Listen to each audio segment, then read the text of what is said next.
before it gets started, I wanted to give whoever's listening a little bit of insight on what this podcast is about. Almost everyone has gone through a breakup of some sort, whether that be a breakup with an ex-partner or an ex-friend. Breakups are obviously devastating and hard, but they shape us into the people that we are today. My hope for this podcast is to make you realize that you aren't alone when it comes to going through a breakup. You can get through it, and hopefully learn something from it at the end of the day.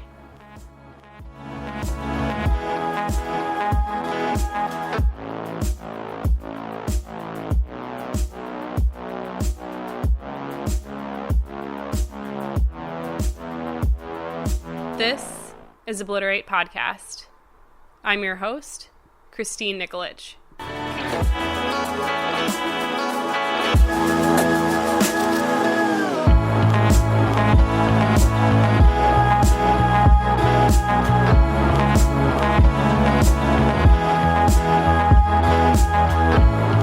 If you have any questions, comments, thoughts, or feelings about me, my guest, or just the podcast in general, feel free to email me at obliteratepodcast@gmail.com. Or you can follow us on Instagram at obliteratepodcast. My guest today is Stephanie. She's famously known for being a cast member on the hit television show 90 Day Fiancé Before the 90 Days. But she's so much more than that. Stephanie is a YouTuber, an author, a dog mom, and an aplastic anemia rare disease advocate. In this episode, Stephanie talks about her time on Before the 90 Days, her battle with aplastic anemia, and the relationship that motivated her to become independent and build her YouTube brand. This is Stephanie and the ex-boyfriend. How are you doing? I'm doing pretty good. I'm just, still in my bubble, self-quarantined. Have you been quarantining since March? Yeah, I have been quarantined pretty much since case number 1 in the United States of America. I'm not an epidemiologist, but I just knew when that first case happened in New Rochelle. I was like, yeah, it's everywhere. It's rampant. So I'm a high risk person. So I've just kind of been at home. You live in Yonkers, correct? I did. I lived in Yonkers for about a year. And then actually when 90 Day Fiancé Before the 90 Days aired, it was literally in the midst of me moving out of Yonkers. It was also at the beginning of the pandemic. And I briefly moved in with my parents. I lived with them for a couple months while I was closing on a house that I bought in Connecticut. Awesome. Well, congrats on buying a house. Yeah, thank you. It's crazy. I mean, it's the only good thing that happened this year. So, you were on Before the 90 Days, and I know you did kind of talk about you had, is it aplastic anemia? Is that how you pronounce it? Yeah, so I have aplastic anemia, and it's a severe blood disorder that is closely related to leukemia, but in some ways it's different. And it's just basically when your bone marrow fails to make red blood cells, white blood cells, and platelets, which are all really vital to being able to survive. So it is a pretty critical illness, and there really is no effective cure other than a bone marrow transplant, which I don't have a match or a donor in the database. So I just went through this immunosuppressive treatment that I'm still kind of undergoing, and it has managed to put me into remission. So I've been in remission, complete remission now for about a year. So it's been a pretty long road to get to where I am now with my health, but I'm finally I knock on wood, but I want to say I'm pretty much almost fully healthy now at this point. How did you find out that you had this? It was 2016. I was living in Manhattan. I was on the Upper East Side. Everything was going great. I literally had that attitude when you're 26, 27 years old. You're like, oh my God, nothing bad can ever happen to me. Life is great. The world is my oyster. And then I started noticing that I was really tired all the time. Even walking up a flight of stairs was very difficult for me. And at first I was like, haha, you know how all these millennials are like, I'm so tired. And, like, and you're just like, yeah, everyone's tired. And then I was also bruising everywhere. Like if somebody would touch me, if I would like knock into something, even just gently bump into like a doorknob, I'd get a massive, massive bruise. And then I started looking up the symptoms and it said like leukemia. And I was like, oh gosh. Soon enough, it became really apparent that like I was dying. I felt my body shutting down. It's like I was in a fog. I literally told one of my friends, I was like, I think I'm dying. And so I finally just like picked myself up one day out of bed. And I went to just like a regular walk-in clinic in New York City. I walked in, I got my blood test done, and they said that they would call me back in like 3 to 5 days. But they called me back the next morning at like 8 a.m. And as soon as I saw the call, it went to voicemail. I missed it. I was still in bed. And as soon as I saw that phone call and that voicemail that they left me, I didn't even listen to it, but I knew it was bad because I was like 3 to 5 days, like, okay, they're calling me the next morning. Something like alarming is on that test. And they pretty much told me when I called them back that I had to get to a hospital immediately. So I literally was like crying, shaking, like packing my bag, calling my family, like, I don't know what the hell's going on. Like the blood tests just came back and they said I need to immediately go to a hospital.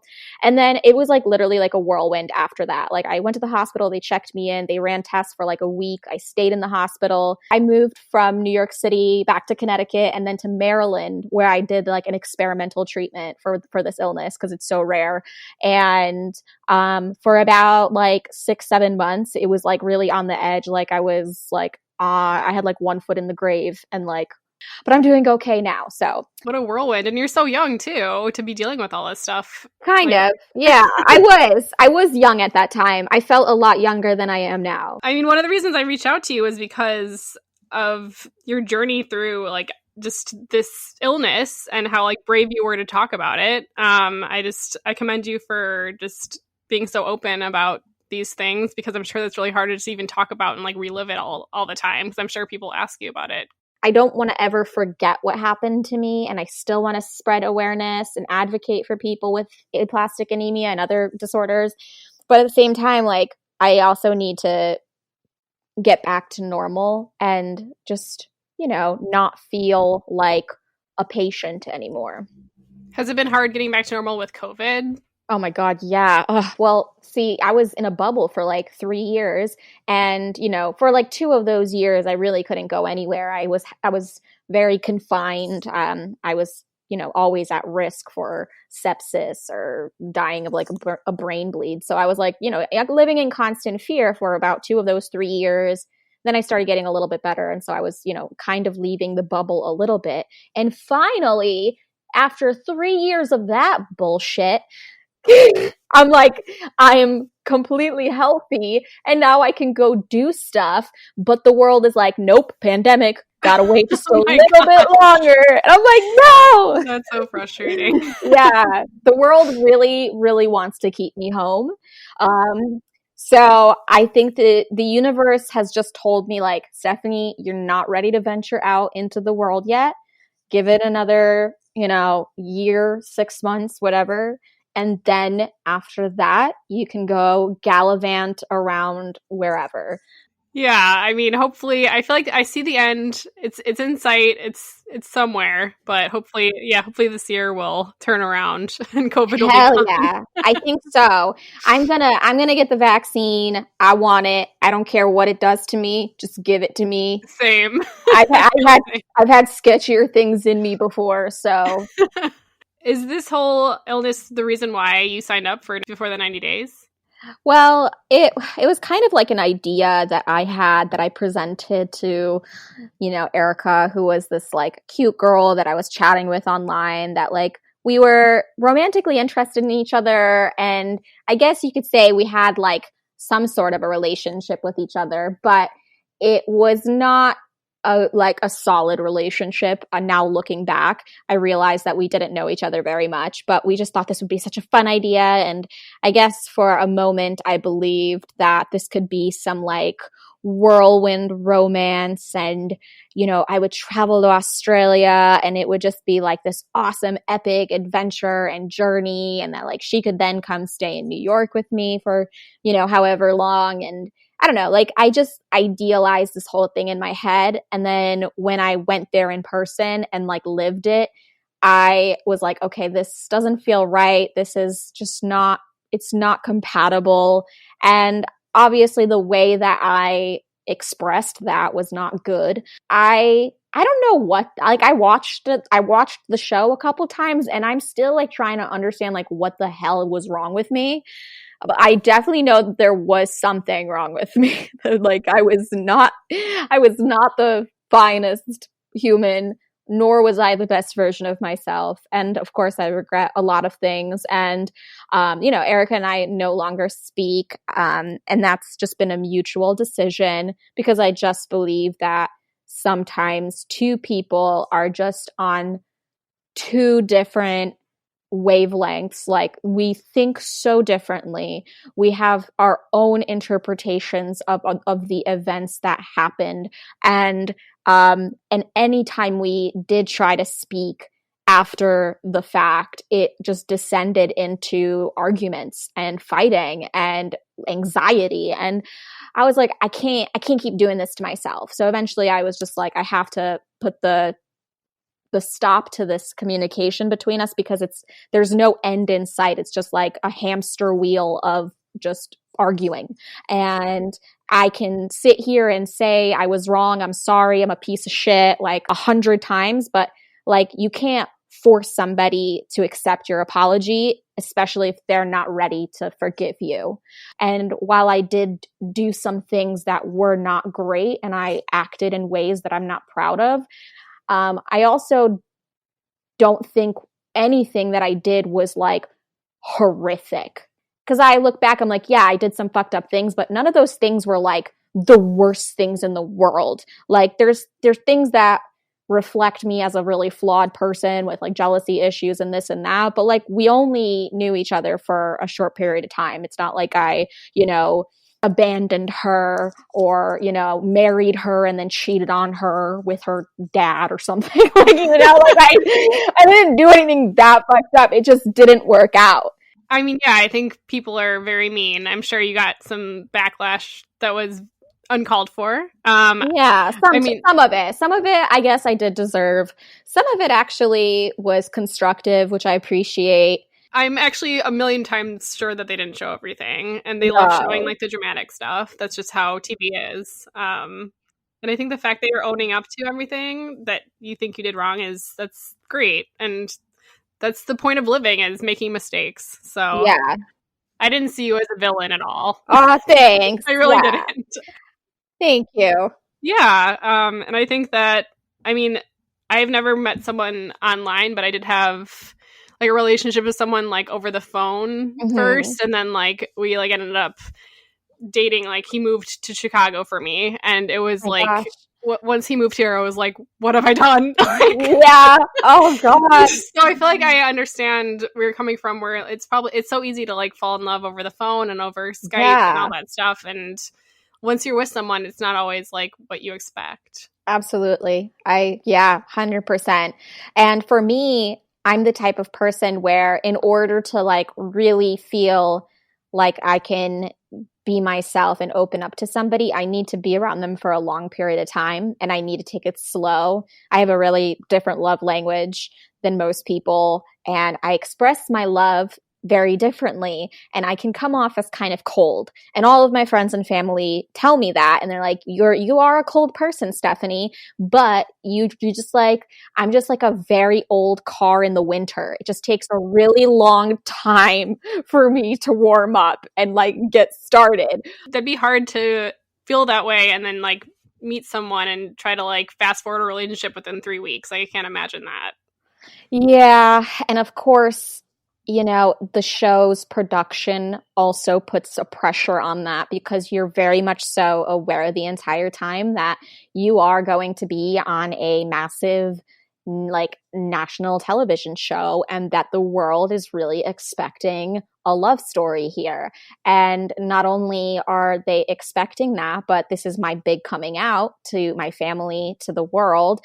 And I want to be accepted. I want to be embraced by my family, my, the fellow LGBT community. And at the same time, you're sitting there in Australia like, I'm not into this and I'm coming off like a bitch and everyone's going to hate me. So you just get it. You just get in your head so much more. You're like, oh my God. Like, I was, even while filming, I was like so aware of like how I was going to be perceived because of the way that I acted in Australia. And I couldn't stop it. I was like a freaking, I was like the car that had just started up, but like turns out the brakes don't work. So I was just spiraling, I guess, when I was there. But I was going to ask you about that. What is it?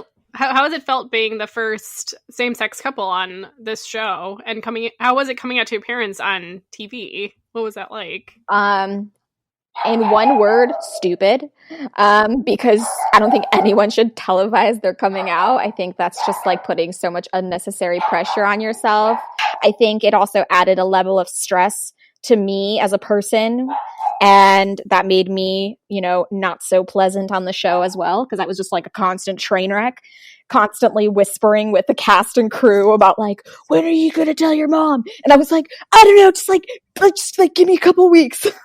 Like, were you pressured by the producers to for sure do that on TV? No, but like they wanted to have me do it on my own time, and they wanted me to feel comfortable, and they actually in some ways really went out of their way to help facilitate this, but they also were like, well, hey, like, we need something, like, we need you to just like write a letter or something. I don't know, but I knew that when I signed up for the show, it was kind of under those pretenses, so they never were like aggressively pushing me to do it, but it was kind of an understanding that we had like, hey, so like, this is something you're gonna do. And I was like, well, you know what? I've made a lot of promises to a lot of people. And I just can't fucking do it. Well, I'm glad to hear they didn't pressure you. That's good. Yeah. We just talked a lot about Before the 90 Days. But who are you talking about today? This person, this man that I guess you could say was perhaps the only person in my life I think I've ever really loved, and that I ever think I felt pure devastation after losing. Usually breakups, I hate to say this, like kind of happen either on my own terms, or they happen where I'm just like in agreement with the other person that we are no longer good together, and we shake hands. It's very contractual. Like, it's just like, it's just good. Like, I've had really clean breakups with people. And this was one where it was so messy, and I really cried a lot about this man. And I still remember him. Like, he's a person I would like always think of. I always wonder where he is, what he's doing. Like, is he, having sex with strippers? Like, what is he doing? So I truly wonder. How did you guys meet? So, this was before I got sick. This was back in 2015. I had just moved to Los Angeles, and I had these crazy dreams of becoming an actress, and I sold a lot of my stuff. I saved up a ton of money. I sold my eggs, and I had my car packed, and I was like, all right, I'm going to move to Los Angeles and pursue my dreams. So I drove across country. I was actually with an ex-boyfriend. We were both doing the move together, but we were really not in a good relationship at all. We were on the verge of breaking up. So that's why we thought it'd be a great idea to like move across the country together. So we moved to LA. We're like living in a really bad neighborhood. We're in like Crenshaw. I'm like struggling to pay the rent at this apartment that I managed to like scam our way into. I like told the landlord that I like had a job when I didn't have a job. But it became really, really apparent very early on that like, okay, so I'm auditioning for stuff during the day, during the week, and then I'm bartending at night at this like, you know, half-ass steakhouse in Manhattan Beach, and like nobody tips there. So I started getting kind of desperate and like freaking out. And I was freaking out also about the fact that like my ex-boyfriend had like no urge to like want to get a job either. Like he just, so I was like so furious, and I was just like, dude, like if you don't get a job, like if you don't help contribute, like I'm just going to become a stripper. And he was like, you can't do that. And I was like, you can't tell me what to do. So then I ended up like a week later getting a job as a stripper. I was also like, I'm in California. I have no friends here. I have no family. No one will ever know that I did this. And so I did it, but I had to keep it from my ex-boyfriend at the time because I was really worried about him finding out. And there was one night that I was working, and I see this group of Asian men sitting around, and I immediately walked over to them because, you know, Asian men have a very good reputation in strip clubs as being usually very polite and, you know, not very aggressive physically. They just kind of tend to like, you know, just not reach for the boobs, not do anything bad. And one of them was like really shy. He didn't want to talk. He was kind of keeping to himself, just like zoning off. And his friends were just like joking around and saying like, come on, dude, have this girl give you a dance, like have this girl like, you know, take you to the back, blah, blah, blah. So I was kind of playing along with them and also joking. So I just like sat on this little man's lap, and I was like, you know, you're so cute. And I was like kind of like joking with him, and like, but I guess my like motive was like, I'm gonna make this guy smile. Like he's gonna crack a smile. Like he's gonna lighten up. So, you know, I convinced him to like go get a dance in the back. I did a lap dance for him. And then he bought me a drink. You know, I ended up spending the entire night with him, and eventually I got him to talk to me. And then at the end of the night, he gave me his number, and I was like, really? Like, I got the vibe that you despise me. Like, you did not at any point in this evening look like you enjoyed being here. So the fact that he was giving me his number was pretty amazing. But, you know, he seemed nice. So the next time that I saw him was actually a couple of weeks later. He asked me to come visit him at his job. He worked at a hotel, and he asked me to just like come by for a drink. And I was going to Vegas for like a weekend, and I said, okay, I'll meet up with you and I'll have a drink at the bar of the hotel that you work at. I didn't end up coming, and it was like 1 a.m. It was the night before me leaving to go to Vegas, and I like had no money. So I like texted him. I was like, no, like I have to stay home. Like I can't go out anywhere. Like I don't have any money, and I'm going to Vegas tomorrow. But like in hindsight, I'm probably not going to Vegas tomorrow because I don't have any money. And he's like, well, why don't you just like come to my job and we'll just hang out and I'll give you some money. So I was like, okay. So I went to his job, and it was like 2 a.m. The place was closed at this point, and I just met up with him in like a parking lot, and he gave me $2,000. So I was like so confused that this was happening because I literally was giving this man nothing, not like no holding hands, no physical touch contact, like very minimal effort. And he was just giving me money. And so this was very new to me because in all of my young years, I had always financially supported all of my exes. You know, the guy that I was living with that actually were, you know, we were in the process of breaking up. Like I was financially supporting that guy. I never had a guy give me a gift, give me a dime, give me anything. I mean, and my love language, like the way I express my love to people is like with gifts and, you know, like tokens of my love. That's how you know I love you. If I buy you something that I put a lot of like thought and effort into picking out, that's how you know I'm in love with you. And But I've never received love that way. I've never met a person who has that same mutual love language with me. And so when he was giving me this, I was like, wow, this is nuts. Like, I can't believe it. This is like the best thing that's ever happened to me. But at this point in time, it was still a very like transactional relationship between me and him.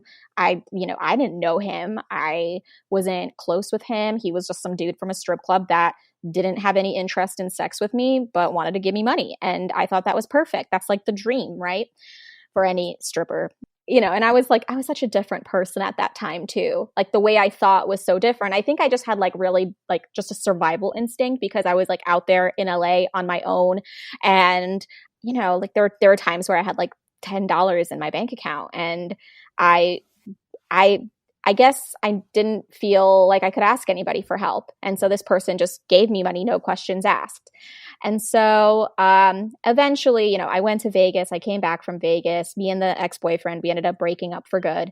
And I ended up talking a lot on the phone with this guy. We're going to call him Jim. And we spent hours on the phone. And it was really weird, because the first night I met him, he was very quiet and nerdy and shy. But the more I got to talking with him, the more I got to really see his personality. And he was really funny. And he had great personality, and we clicked so well. The phone calls kind of moved forward into us actually hanging out. And I remember him being from the Philippines was like a cool thing to me. So he would take me to Filipino restaurants and show me the cuisine. And I started to like learn Tagalog just as a joke for fun. And I thought that was like a cute way to show him that I really care. And then he would do things like, I remember there was one night that I was on my phone texting him, and I was like, oh, I'm sorry. Like, my texts are being weird right now. I hate my phone. My phone's so glitchy. And then literally the next day he texts me and he's like, I'm outside of your apartment. And I'm like, what? And he's like, yeah, I got something for you. And I walked out, and he handed me a brand new iPhone. That's when I really started like falling in love with him, because I was like, wow, this person not only just like went out of their way when they're super busy to go and get me something, but they listened to me. So, and I was like young and impressionable too. So, I really just started like, I guess, falling in love with him. And I kind of felt like he felt that way about me too. And the hanging out and going out, it was no longer about the money anymore. It was no longer about the gifts or the shopping. Like, I just really loved spending time with him. And this man was not attractive, like in my eyes. He was like very, very short, kind of chunky, and just like not attractive. And he would even joke about it himself. He's like, yeah, I'm ugly. And I'm like, a little bit. you're a little bit ugly. He wasn't conventionally attractive, but like over time I really became like unbelievably irresistibly attracted to this man, to the point where like when I would see him, I could not keep my hands off of him. And I am not a physical person. Like, I do not like touching people. I do not like hugging. I don't like holding hands. I think it's unnecessary. But with him, like after, this like 2-month long courtship of him just trying to like woo me and do these nice things for me and be like very sentimental and thoughtful, I was like, oh my gosh, like I love this guy and I cannot keep my hands off of him. Like, I was actually like pursuing him at a certain point, because I was just like so unbelievably attracted to him. Even though, side note, he also did let me know that he would joke all the time that he had like a really small penis. And I was like, haha, you're joking. Like, was it like a micro penis? Yeah, he had a micro penis. But like, I loved him and I loved his micro penis, because when you love somebody, you don't care. You don't care. I really was so in love with him. And then I think the real like peak of our relationship was when he flew to Connecticut from Los Angeles with me, first class, to meet my family. And he not only wanted to meet my family, but he also wanted to meet my friends. So he put us all up at this really fancy hotel in Soho. in Manhattan, and he, you know, took my family out for dinner. He took my friends out for dinner. We had to Tiffany's. He bought my mother a Tiffany's bracelet. We went to Cartier, and we were looking at like engagement rings. I mean, this was very full on. I've never ever in my life been like this fully enamored and consumed in another person. I truly was like, I just let myself be swept away by this guy, and I was like head over heels in love. And my mom actually, after she met him, she like cast me aside and she's like, Stephanie, like, you know, sometimes when things are too good to be true, they are. And you should be just a little bit, you should take a step back and just be a little bit cautious because, you know, this just seems like a little bit too much. And I was like, stop it, Mom. Like, just be happy for me. Like, I've only dated people who have like used me and abused me and who were just losers. And I'm finally with somebody who cares and who will do anything for me and who, you know, has their shit together. So then the trip ended. We went back to Los Angeles. And then shortly after we arrived back in LA, he started acting very cold and distant towards me. And I was kind of confused. I thought, okay, well, maybe he's just jet lagged. He's tired. No big deal. But he, you know, just proceeded to distance himself more and more and more until one day I kind of snapped and I was like, what's going on? We've been back for about a week now and you're just not texting me. You're not calling me. You're acting really weird. So we met up in this like little restaurant in Manhattan Beach and it's daytime and he seemed really shifty. He kept checking his phone. He was very nervous, like somebody was watching him. And I was like, what the hell is going on? He finally tells me why he's been acting so distant and weird. And he tells me that he went to a doctor because he hasn't been feeling well and that they found something in a CAT scan on his brain. And I was like so shocked. I was not expecting this sort of news. I was expecting, you know, something else like that he, I guess, wasn't into me anymore or didn't want to do this anymore. But no, I was like, okay, that's awful. So what's the next step? What is it? Is it cancer? He said, well, they don't know, but like my family, they are well connected in the Philippines and we have a really good doctor over there. So I'm going to fly to the Philippines in a few days and I'm going to be there for about a month. And I don't know like what's going to happen. So oh God, and this was the first red flag. I was like, well, like we can talk though, right? Like you'll still call me and talk to me every day. And he's like, well, I don't know. Like there's really bad cell phone service in the Philippines. He really had me believing that the Philippines was like some desolate island with like no infrastructure. And but then like they also had like really good brain doctors too. So, but you know what? Honestly, when you're 24 years old and you're in love with somebody, you'll pretty much believe anything they say. That's true. So, and I really had like the utmost trust and respect in this man. But when he got there, he didn't speak to me. And it was about 2 weeks that literally was just complete radio silence, nothing. And so I started freaking out. I actually had one of my friends come visit me and I was devastated. I was heartbroken. I was crying all the time. Like this friend of mine came to Los Angeles for a fun vacation, but instead she was just there chilling with me while I was crying the whole time. I eventually kind of cracked. And I was like, okay, I'm done looking through obituaries. I'm done crying. I'm done doing the stalking online. I'm going to just contact his colleagues that I kind of knew from the strip club. They were the people that went with him to the strip club that night. And I knew them by their first names and I knew where they all worked because they all worked together. So I called up his job and I asked to speak to his colleague. And they transferred me over to his colleague and I was like, hey, it's Steph. And he was like, who? And I was like, you don't remember me? I was like, I'm Jim's girlfriend. And he's like, you're what? Jim's girlfriend, like the one that he spends all this time with and like went to New York City with. And he's just like, oh. He's like, let's meet up for dinner tonight in Long Beach and like, we'll talk. And I was like, what the hell? Like, why can't you just tell me what's going on now? Like, where is he? And he was like, no, we can't talk about this here. Like, there's people around. It was very strange.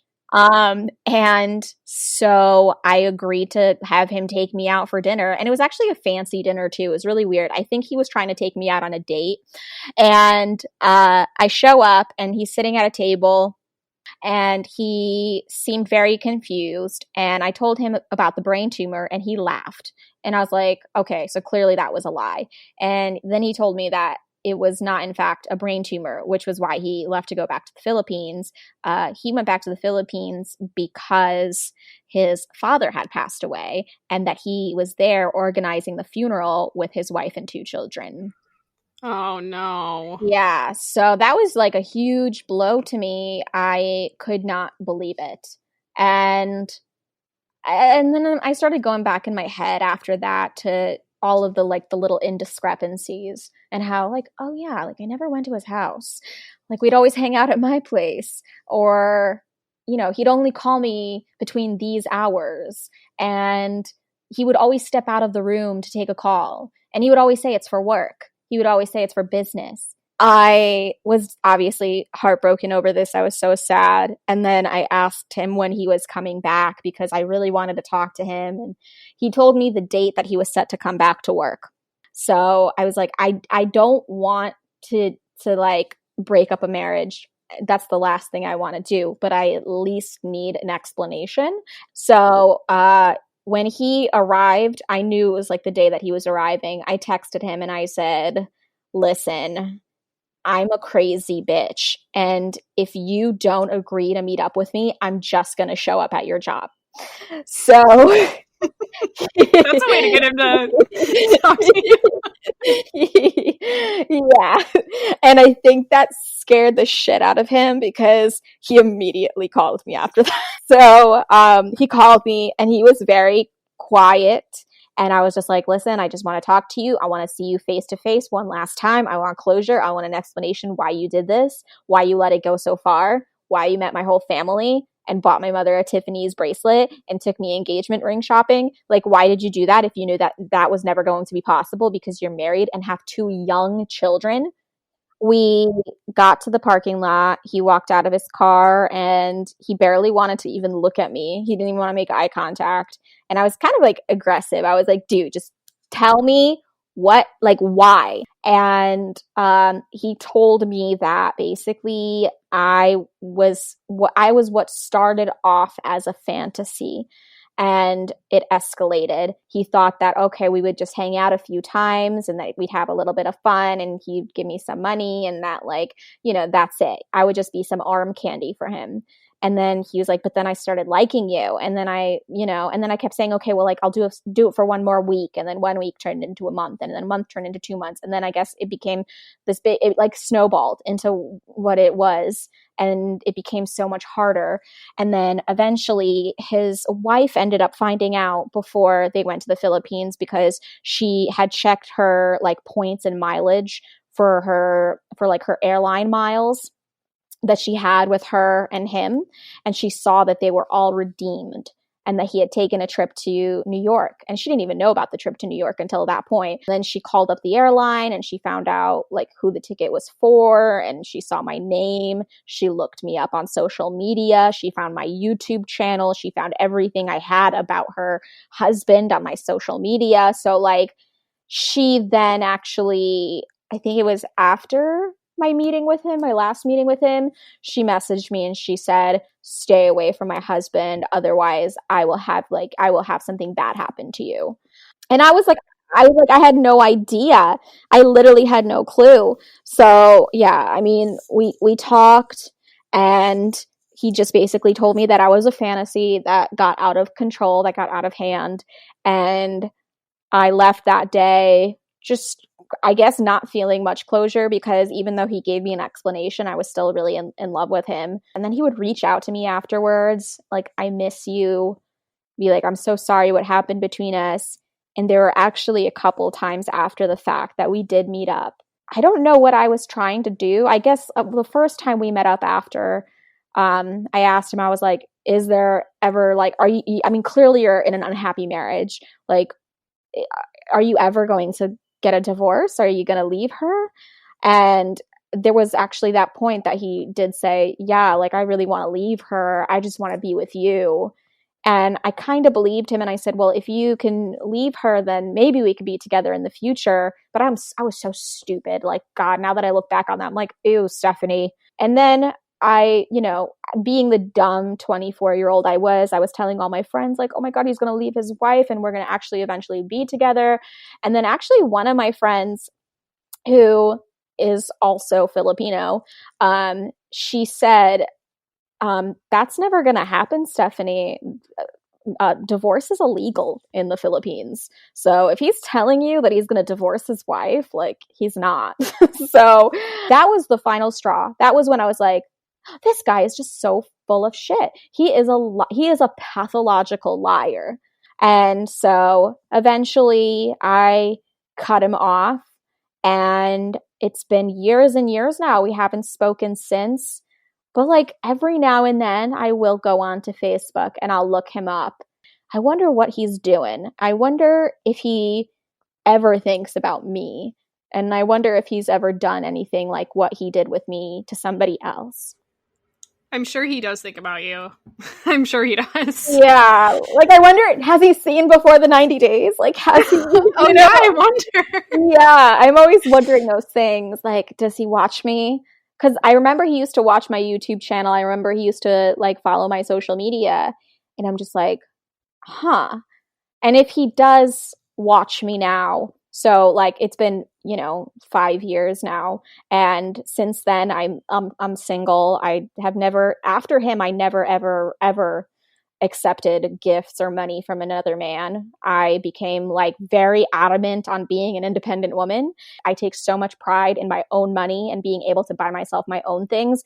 I've made like a career for myself doing what I do online, and I have become relatively successful, I would like to say. I bought a home and I have nice things. I have, nice purses and shoes that I bought myself with my own money. And if anything, I hope he watches my social media and sees that I didn't need him.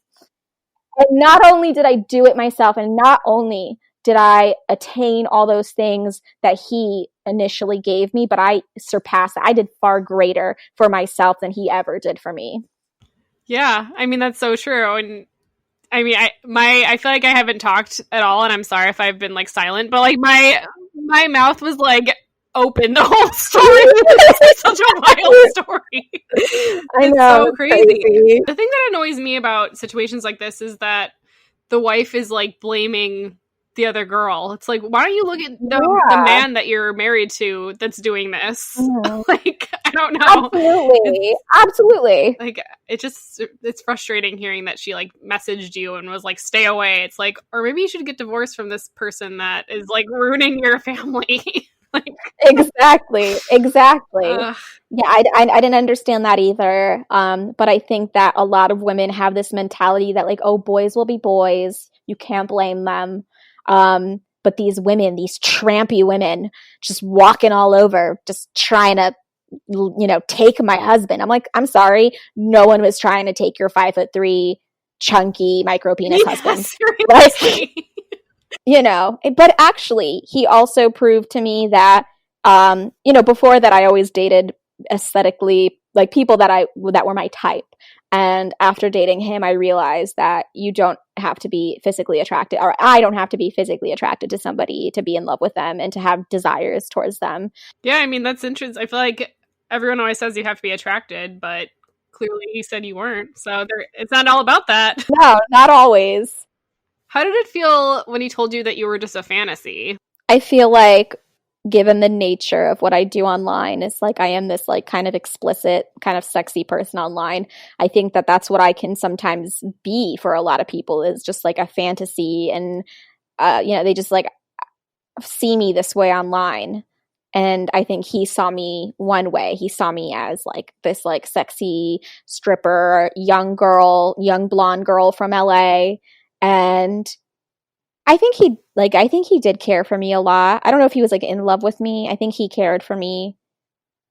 I think he may have loved me, but it's hard to say, because I think that if you love someone that much, you wouldn't let it get that far.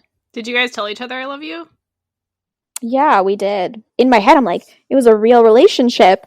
But then after everything happened, it makes me wonder how much of it was real, because it was built on so many lies. I mean, I'm sure there's a part of him that, like, I'm sure when he was with you, it felt real. How did your family and friends react? My mother had her lovely "I told you so" moment. But she did feel bad for me. But yeah, I think that was just like another like notch for my mom. Like, see, mom's always right. And my friends were also kind of like, oh, okay, yeah. And I was like, what? Like, all my friends were like, I can see that. Like, I can see how that happened. And I was like, because I guess they just, I think they saw it differently than I did. And I think that the whole relationship between me and him didn't make any sense to anybody around me. I think that because we made no sense to the people around me, it was like it almost made sense that he was married, because it's like, oh yeah, like dude meet older guy meets you at a strip club, like buys you things. He's married, like. And I just never thought of that. I swear to you, not for a single moment while I was with him during, our 7-8 month long, whatever it was, I never once thought, oh, is he married? Never. Were you working at the strip club the whole time you were with him? On and off. But then like towards the end when things were getting more serious between us, like right before I left to go to New York with him, he kind of told me to stop working there, and he just like supported me financially for, I think it was about like 3 or 4 months that he was just like paying for my rent and giving me money to just exist, which also felt really weird. It also felt stressful because then it was almost like if I lose him, then I lose everything. I have no means of income.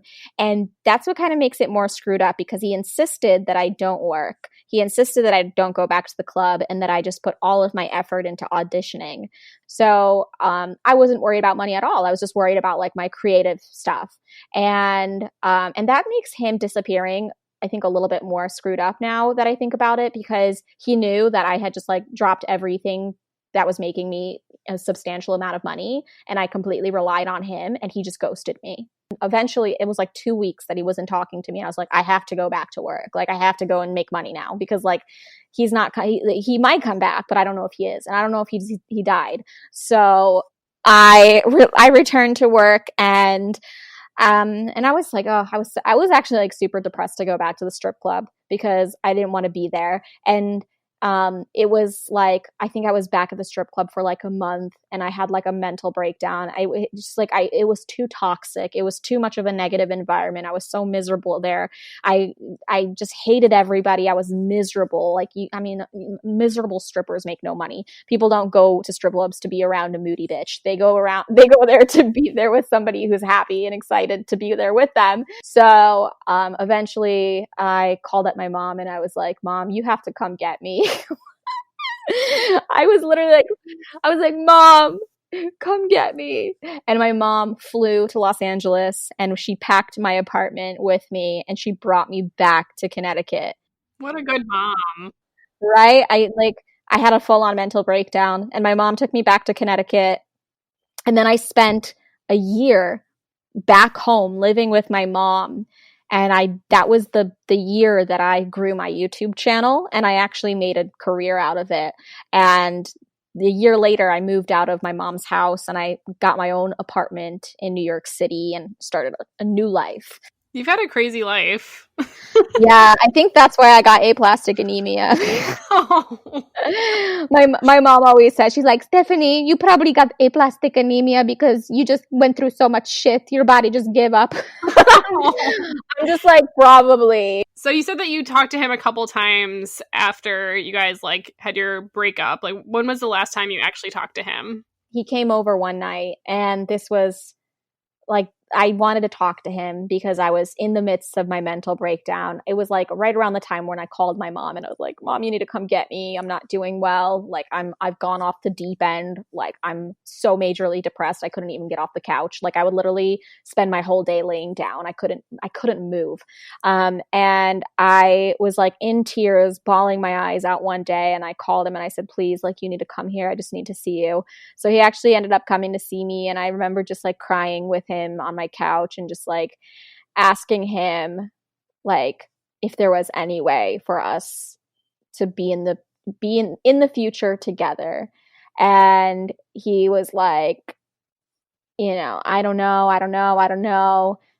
He was just emotionless. And I don't think he could deal with the fact that he had caused me a lot of pain and caused a lot of pain for the other people in his life as well.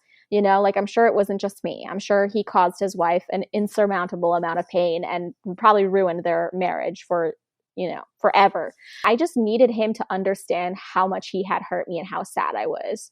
So I think, I realized maybe I wouldn't get that, and that maybe he was a little remorseless. It was a dark time in my life. So when I went back to Connecticut, it was all about rebuilding myself emotionally, physically, financially, establishing myself that I would never ever be in that position again. Do you have any advice for people that are in a situation like this? It's so hard to pick up on red flags when you are just so in love with somebody, or when you are an idealist who wants to just see the good in somebody. But like, listen to the people around you, listen to your friends and your family. Don't just like think that everybody's like against you, or like nobody wants me to be happy. Like, I think, my mom had a point. That is something, it does seem too good to be true. It usually is. Are you a bit nervous to start a relationship again, since you're like famous and well known? And are you nervous about that at all?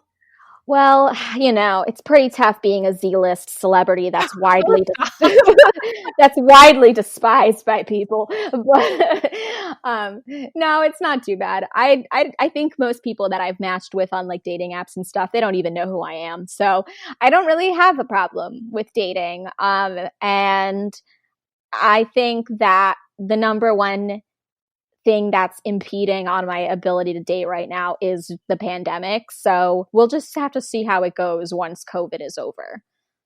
How do you think this relationship shaped you as a person today? Definitely made me very mistrusting of people. And I think it's shown me that, the one positive is that I give everybody a chance no matter how they look, because if somebody is really nice and kind and seems funny, then the appearance, if I'm not immediately attracted to somebody, I don't like immediately disqualify that person. I know some people, they, will meet somebody and they're not attracted to them and it immediately like done, can't move forward. Me, I'm just like, no, let's wait it out. Like maybe the attraction will come. Like if I like your vibe and your personality, if you can make me laugh, and if I feel comfortable around you, but I think you're not my type, that's okay. Because I'll go on a few more dates with that person to see if that, can be overcome. Well, thank you so much for joining me. This was so interesting to learn more about you, and I just appreciate you being so candid. Thanks. Do you want to plug your YouTube or just anything in general? Just Google me.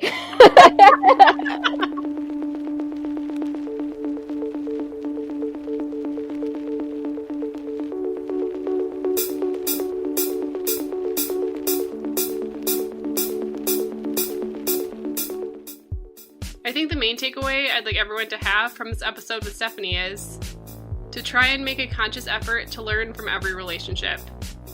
Whether you've dated 100 people or just a couple, it's important to self-reflect after a breakup, try to understand why the relationship didn't work, and strive to have your next relationship be the most healthy one it can be. If you'd like to learn more about Stephanie, check out her YouTube channel by searching Stefanka. Also, to learn more about aplastic anemia, please visit www.aamds.org. Obliterate Podcast is produced by me, Christine Nikolic. Special thanks to Diala for providing the theme music. Please follow Obliterate Podcast on Instagram. And if you have any questions, feedback, or are interested in being a future guest, feel free to email me at obliteratepodcast@gmail.com. Please like, subscribe, comment, and share this podcast with your friends and family. And thanks so much for listening. My name's Christine Nikolic, and this is Obliterate Podcast.